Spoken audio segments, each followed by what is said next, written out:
আচ্ছা, এই যে মুভি দেখার যে আগ্রহ, এটা হ্যাঁ, কিভাবে জন্ম নিয়েছে? ভাই আমরা হচ্ছে একটা সাংস্কৃতিক ফ্যামিলি থেকেই বিলং করি।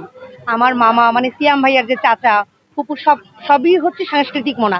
ছোটবেলা থেকে আমাদের মানে মধ্যে একটা এই যে কালচারাল যে ইয়াটা বিল্ড আপ, সংস্কৃতি আমাদের মধ্যে অটোমেটিক বিল্ড আপ হয়ে গেছে।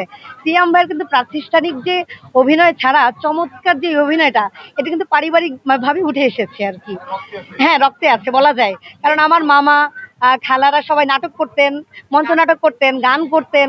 চমৎকার গলা তাদের, ঠিক আছে? নাটকেও তাদের মানে মানে পারদর্শিতা অসাধারণ। তো এই জন্য আর ভাইয়াটা বলা লাগে না, আমরা তো জানি ভিতরেরটা, এই জন্য মানে ভাইয়া ইজ দ্য বেস্ট। হ্যাঁ, আর হোপ তো ইনশাল্লাহ যেগুলো প্রিভিয়াস যে মুভিগুলো করে এসেছে, আলহামদুলিল্লাহ যেরকম পারফরমেন্স দিয়েছে তার থেকে 100 টাইমস বেটার হবে। দিন দিন যাচ্ছে আর ভাইয়ার পারফরমেন্স মানে ডে বাই ডে বেটার হচ্ছে, because experience Tux, right?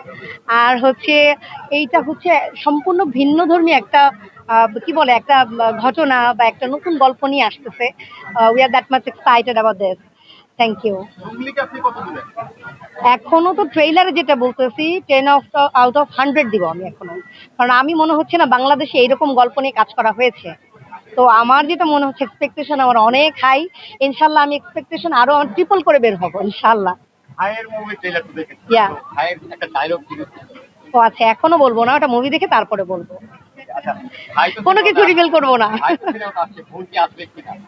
G, sorry. ভাই তো সিনেমাতে আসছে, হ্যাঁ, হ্যাঁ। বোনেরা আসবে কিনা? ও বোনেরা, ইন ফিউচার আল্লাহ যদি রাখে দেখা হবে ইনশাল্লাহ। ঠিক আছে।